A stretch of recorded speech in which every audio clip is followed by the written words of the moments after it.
Corporate affairs सचिव DK. Mittal का कहना है कि स्पीक एशिया भारतीय कंपनी नहीं है, इसलिए सरकार कंपनी के खिलाफ जांच नहीं कर सकती। इसके अलावा कंपनी सिंगापुर की होने की वजह से देश के कंपनी एक्ट और एलएलपी एक्ट में नहीं आती। स्पीक एशिया इंडिया में रजिस्टर्ड नहीं है, इसलिए हम उसके खिलाफ इन्वेस्टिगेशन नहीं कर सकते। तो ये बात है किसी तरह से इन्वेस्टिगेशन फर्दर नहीं हो पाएगी। कॉर्पोरेट अफेयर्स के यहाँ उसका कोई डाटाबेस नहीं है, ना वो रजिस्टर्ड हमारे यहाँ है, तो हमारे किसी डोमेन में नहीं आती, ना हमारे कंपनी एक्ट में आती है, ना हमारे एलएलपी एक्ट में आती है।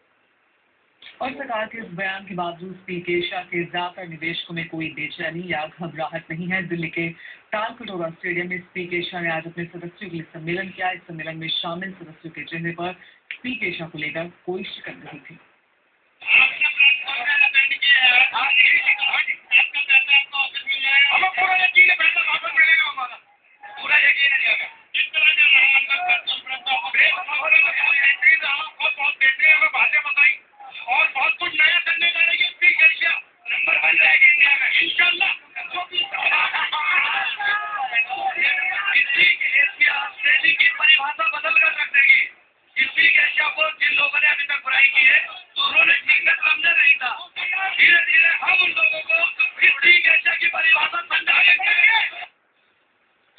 और चलिए इसी पर जानकारी के लिए हमारे साथ मौजूद हैं दिल्ली संवाददाता असीम मनचंदा। असीम, आज स्पीक एशिया के मैनेजमेंट ने कंज्यूमर अवेयरनेस पर बैठक की और हमने देखा निवेशकों का उत्साह भी।